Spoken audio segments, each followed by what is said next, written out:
guys, so it is that time of year where we all are going back to school, aren't going to school, going virtual, going hybrid, or doing whatever we're doing this year, because no one knows anymore. I decided it would be best to do a back to school tech haul, basically. So now these are all products I have. I didn't buy any of these, and they are more on the cheaper side, I would say, but let's dive into the video. Product we have is my MacBook Pro 2017. So really any MacBook will do for you guys. So Apple is great at keeping them updated and allowing them to run multiple applications at the same time, like Zoom and Google Docs and Pages or whatever, or Microsoft Word all at once, with a great battery life included in all that. So depending on what you are doing, it'll be a great companion to keep all of your tasks going and running with a slim design and a slim form factor. Now, personally, my MacBook is the best solution for me, although this will vary on a case-to-case basis with schooling and whatever it is.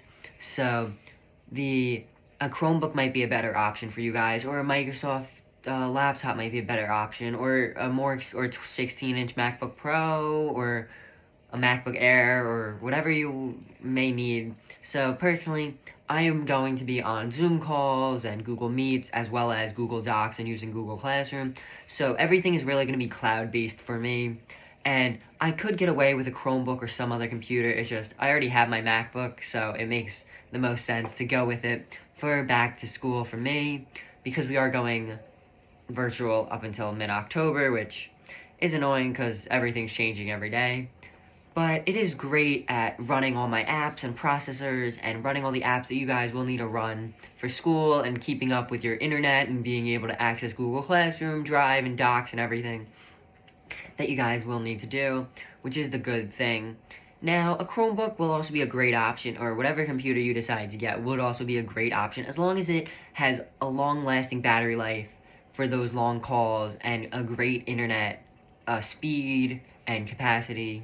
And also a storage size does play a big role into that category. So the next product is an external hard drive. So SSD storage is why computers get so expensive so fast. And usually those are the first thing to go when you decide to upgrade your computer.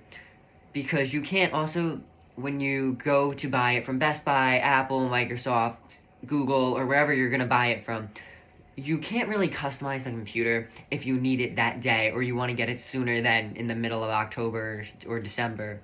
So that's why it is a good thing to always keep it with a base model that you can buy at any store and buy an external hard drive. So this is a 2 terabyte SSD that I got for around $100, which was great because it can store everything you need on it with 2 terabytes, which backing up my entire computer hard drive maybe is at least like 10 gigs at most.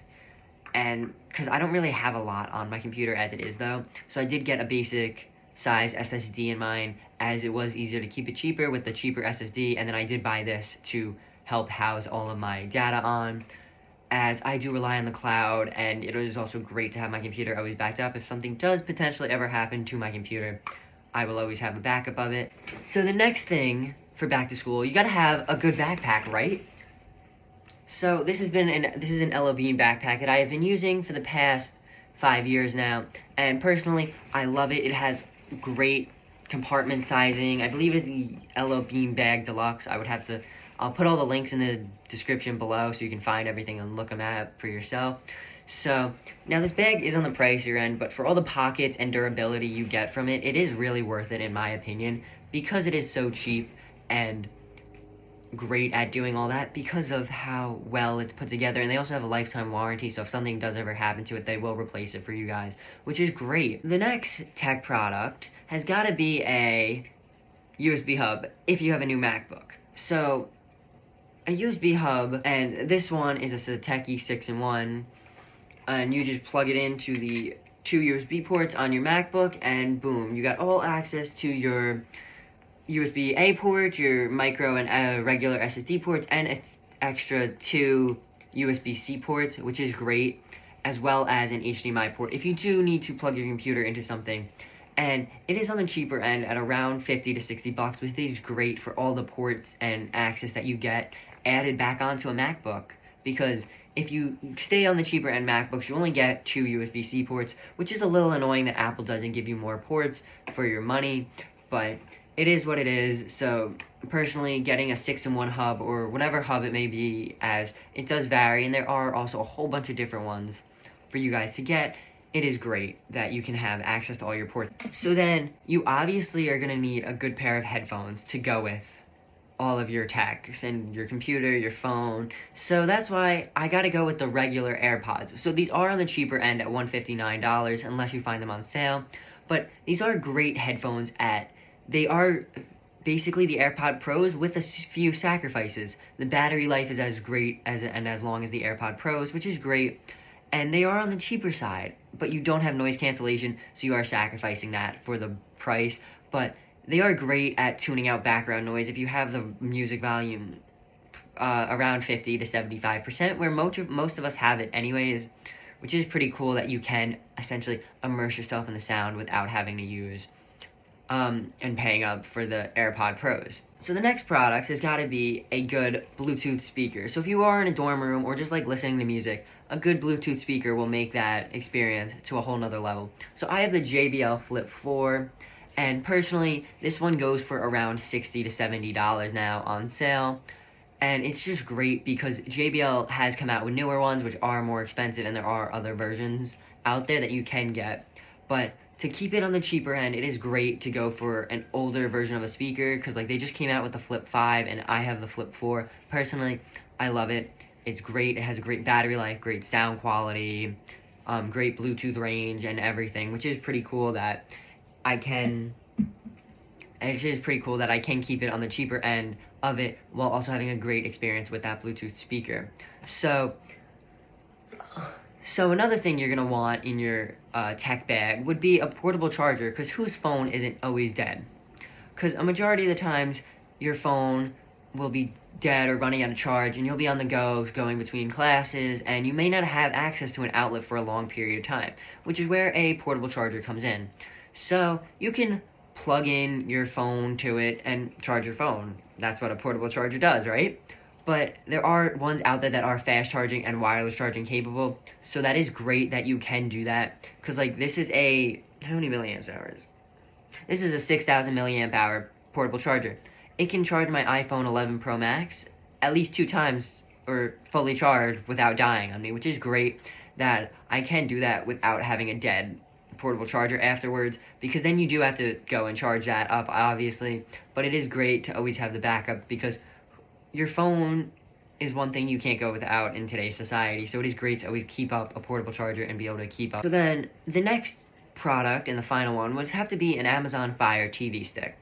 So these go for around 20 to 30 bucks depending on which model you get, and they are a great bang for your buck if you have an older TV that is not smart TV capable like the newer ones are, and you don't have to go out and buy a new TV or something on the more expensive end like an Apple TV, which go for around $180 to $200, which do get a little pricey. And the Amazon Fire Stick can do the exact same thing as an Apple TV can, and if you already have an Apple TV, it is entirely fine to just use that. But the Amazon Fire TV gives you access to all your streaming services like Netflix, Hulu, Disney Plus, and all of them, which is great that it can do that. So that would be a great bang for your buck, as it is on the cheaper end and you get access to all your streaming services. So another thing to complete this whole setup would have to be some sort of smartwatch, or just a regular watch in general. So personally, mine is the Apple Watch Series 5 as of right now, and so soon the Series 6 will be released, and I will most likely be replacing mine with the Series 6, but you will be able to find Series 5s on sale for cheaper from other companies, which is great that you can do that, because Best Buy or Target or someone will have it on the cheaper end, so you will be able to get a smartwatch. If it is your first smartwatch, if you have an iPhone, it is a great smartwatch at tracking you, notifications, and doing all of that. But really, any smartwatch will do that. If you want to go for the Google Watch or the Galaxy Wear Watch, you can do that. And they will all, just make sure they're compatible with your phone, because it is great. It is a great companion if you know how to use it and can use it. So that's why I would get for an Apple Watch. Or that's why I would just go for a smartwatch in general, because they're great at doing all that. So that's it for this video, and I'll talk to you guys in the next one. Peace.